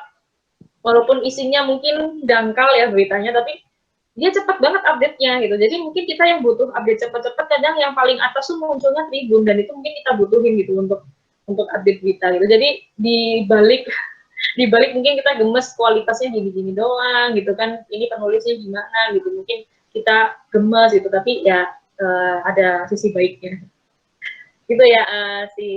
Siapa, Jansen. Terus yang kedua, skill menulis apakah masih relevan? Nah, ini pertanyaan yang sangat sangat penting. Nah, kalau kita bicara tadi benar sih yang dikatain Jansen gitu, mungkin media cetak aja sekarang mungkin agak megat gitu ya, dan mungkin sudah disadari juga sama Eka Cita, sama Iren dan teman-teman gitu. Kalau kita versi cetak doang, kayaknya yang baca sedikit, karena cetak cuma bisa cetak berapa kopi sih gitu kan, dan mahasiswanya ada berapa gitu, belum dosennya, belum mungkin mahasiswa lain di luar teman-teman Kamadis ya. Nah, kita nggak bisa menjangkau lebih banyak, tapi ketika dicetak secara online, yang dijangkau lebih banyak gitu, bahkan orang tua kita bisa baca dan lain-lain gitu ya, keluarga kita bisa baca, ini baca nih aku nulis di sini gitu ya. Nah, itu bisa disebar-sebarin, bisa melalui WhatsApp, melalui media sosial gitu, itu bisa disebarin gitu. Jadi apakah masih relevan? Sebenarnya sangat relevan, karena sampai sekarang kalaupun media cetak itu megap-megap gitu ya, walaupun kita sekarang lebih banyak yang dengerin podcast atau nonton YouTube, buktinya Kompas, Jawa Post itu masih hidup sampai sekarang gitu.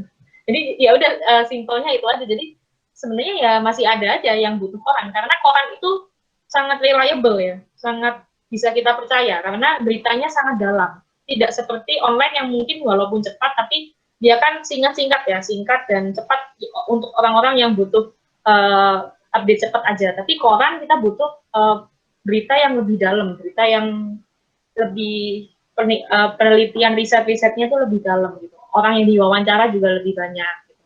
Karena dia terbitnya 1 hari sekali paling tidak gitu kan.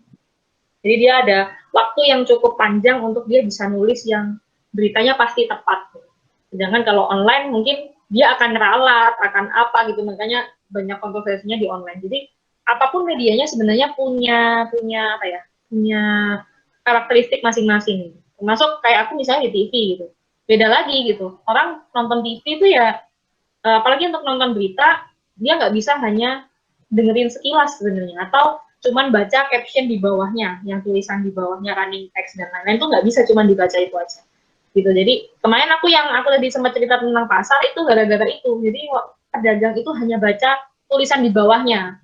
Jadi mereka nggak nonton live-nya secara full gitu. Ini kan jadi problem juga. Padahal karakteristik media kan beda-beda. Online butuh yang cepat, update-nya, cetak butuh kedalaman, TV itu audiovisual, radio itu audio, itu masing-masing beda-beda.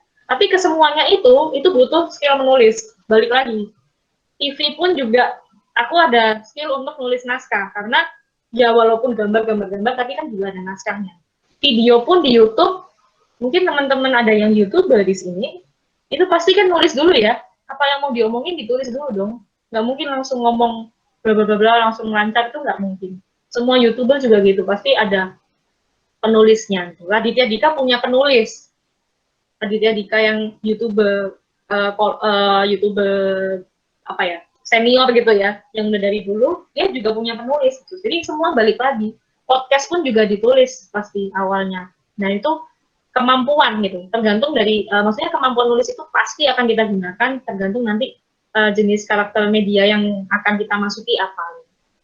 Dulu pun aku juga suka nulis, tapi kok ujungnya ke TV gitu. Tapi TV pun juga butuh nulis gitu. Jadi semua akan berujung di nulis. Jadi berbahagialah teman-teman yang sekarang sudah ada di Eka Cita, karena kalian sudah curi start dari orang-orang lain yang mungkin merasa nggak suka nulis atau merasa nggak penting nulis itu.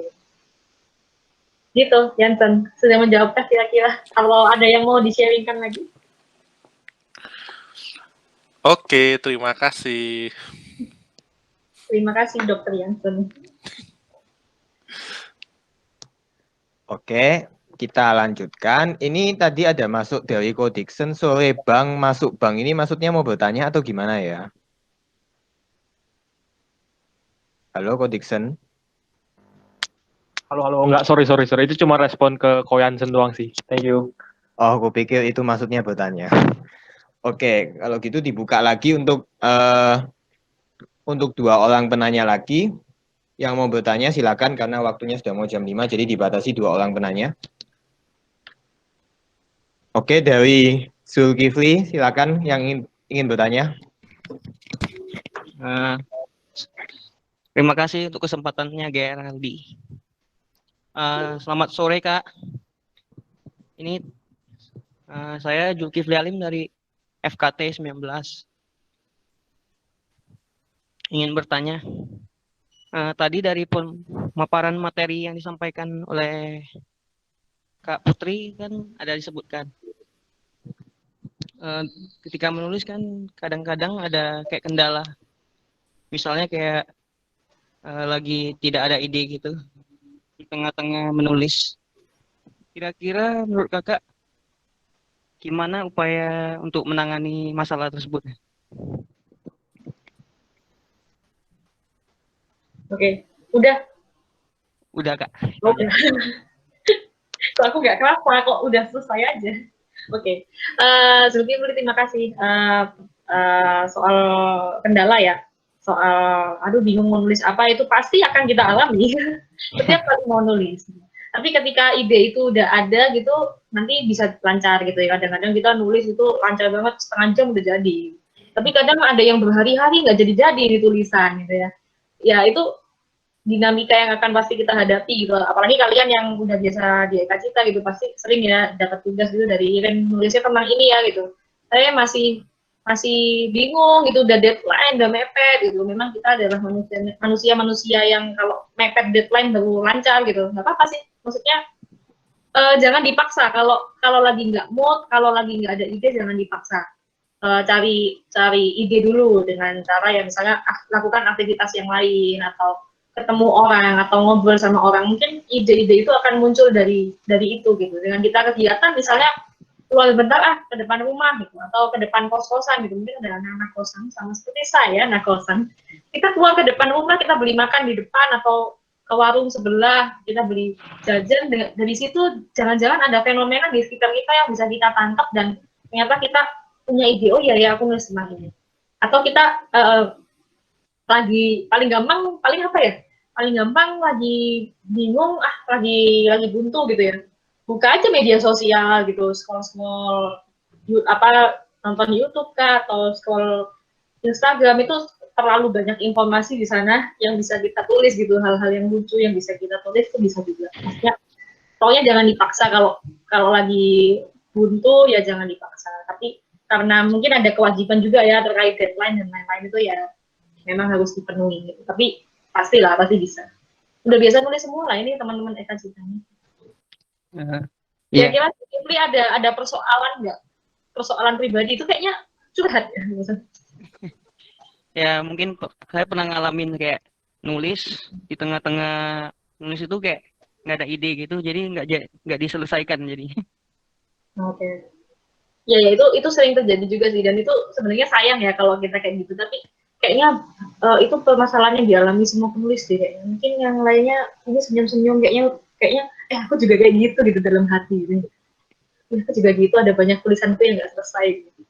Kalau bisa selesaiin sih teman-teman, sayang soalnya, apalagi karena kita nggak tahu kan tulisan itu tuh ternyata ide kita itu sebenarnya sangat berharga, dan ternyata kalau kita selesaikan banyak banget pembaca yang suka gitu, kita nggak pernah tahu gitu. Makanya harus kalau bisa diselesaikan. Tapi kalau enggak, lagi bener-bener nggak tahu mau nulis apa, nggak yakin gitu kan, ini tulisan jadi apa enggak, ya jangan dipaksa, santai aja.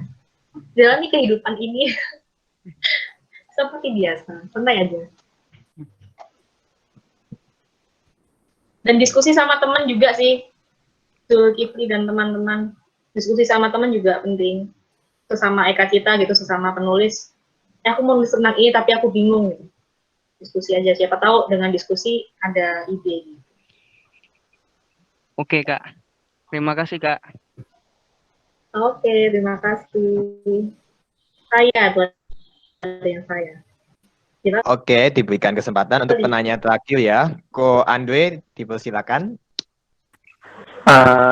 Selamat sore Mbak. Izin bertanya. ini yang Kebetulan ada dua pertanyaan. Yang pertama terkait misalnya kita buat opini, tapi kita cantumin referensi. Contoh misalnya kita cantumin jurnal. Kan soalnya menurut saya misalnya kita nggak cantumin jurnal karena itu kan bukan opini, bukan pendapat kita. Contoh misalnya COVID itu disebarkan melalui droplet. Nah itu kan bukan opini kita, dan itu kan emang fakta sesuai dengan ilmiah. Apakah itu boleh kita, maksudnya kayak kita istilahnya kita cantumin referensi kayak ini dari mana gitu, atau kayak nulis citasi gitu. Itu yang pertama. Yang kedua, sekiranya misalnya mau ngirim artikel atau opini kita, itu tuh ada nggak kira-kira rekomendasi platform atau apa yang sekiranya bisa untuk kita ajukan ke mereka atau ke website mereka gitu. Mungkin itu aja, Kak. Terima kasih. Oke, terima kasih Andre. Oke, soal jurnal ya, jurnal untuk dicantumin itu boleh banget, karena ya benar tadi fakta ya, kita mau ngomongin penyebaran COVID dari droplet, ya itu fakta, dan cantumin aja dari mana kita membaca itu gitu. Mencantumkannya juga karena kita ngomonginnya artikel populer, jadi caranya juga jangan kaku-kaku banget kayak skripsi ya, yang di bawah gitu terus kita tulis lengkap banget jurnalnya apa. Bisa kok kalau misalnya kita hanya nulis misalnya kalimatnya gini, seperti yang dituliskan oleh si ini penulis dalam jurnal ini di tahun sekian yang mengatakan bla bla bla bla isinya apa yang kita kutip gitu. Itu boleh. Jadi caranya lebih luas aja, nggak perlu seperti skripsi yang ada standarnya ya. Tapi kalau misalnya di akhir tulisan, kalau aku lihat Eka Cita tuh sering ya ada di bawahnya itu referensi dan penulisan citasinya, kok daftar pustakanya itu bagus, sudah sesuai dengan teknis penulisan ilmiah, itu juga nggak apa-apa sebenarnya. Tapi di bawah, jangan di tengah-tengah tulisan kayaknya kaku banget gitu. Jadi sifatnya karena populer, jangan sampai, karena itu kan hanya mendukung hanya mendukung tulisan kita, bahwa kita ini berdasarkan fakta, dan fakta ini kita dapatkan dari sini. Sebenarnya mau ngomong itu kan ke pembaca gitu. Jadi jangan sampai hanya gara-gara tulisan kita citasi itu terus jadi menghilangkan makna tujuan kita gitu. Tujuannya adalah untuk sebenarnya tujuannya kan melegalkan sih, untuk mengkonfirmasi bahwa tulisan kita itu sesuai fakta gitu. Itu kira-kira. Jadi sangat boleh, dan justru kalau membaca dari jurnal itu akan lebih meyakinkan, malah bagus ya. Kalau sumber kita dari jurnal, bukan hanya dari media sosial atau pendapat kita pribadi gitu. Dan sebenarnya semakin banyak sumber yang kita gunakan, jurnal ataupun buku, kalau kalian bahkan baca buku gitu, misalnya kalian nemuin fenomena apa, terus ini kayak yang ditulis dalam teori di buku ini deh gitu, cantumin aja nggak apa-apa, karena semakin banyak bacaan yang kita baca, itu tulisan kita akan semakin kaya. Percaya aja, pasti akan semakin kaya, karena kita semakin banyak sumbernya. Gitu, inputnya semakin banyak, outputnya juga pasti semakin kaya. Terus yang kedua, platform rekomendasi. Sejujurnya, aku ini juga bukan penulis opini yang aktif. Jadi, jujur aku hanya bisa merekomendasikan yang paling dekat adalah satu Eka Cita, kedua Kalikata. Tapi kalau mau mencoba yang maksudnya penulis profesional, coba nanti aku carikan ya, sambil kita cari bareng-bareng, karena aku jujur aja nggak pernah mengirim tulisan opini yang profesional, yang maksudnya ketika ditulis, ketika ditayangkan atau dipublikasikan itu aku dapat duit, karena kalau media pasti gitu kan, harusnya dapat duit gitu. Tapi kita khusus Eka Cita dan Kali Kata mungkin kita dapat pride gitu ya, karena kita sama-sama tempat belajar gitu. Tapi kalau di media-media yang mungkin mau menghasilkan uang dari nulis, nanti aku coba carikan juga. Tapi yang pasti media-media cetak yang gede, Kompas, terus Jawa Pos itu bisa dicoba teman-teman, walaupun mungkin agak susah menembusnya, tapi siapa tahu memang tulisan kalian cukup oke. Jadi aku malah mengencourage kalau kalian bisa tembus, keren gitu. Coba aja gitu. Saking aku nggak pernah nyoba aja. Jadi kayak nggak tahu sesulit apa sih daya tembusnya Kompas sama Jawa Pos. Kalau online kayaknya Detik itu ada, Tempo itu juga ada, Jakarta Post kalau nggak salah itu juga ada. Coba aku sambil ini juga ya, sambil cari. Mungkin itu sih beberapa media online mungkin yang lebih fleksibel untuk terima tulisan kita. Kira-kira bisa menjawab, Andre? Bisa, Kak. Terima kasih.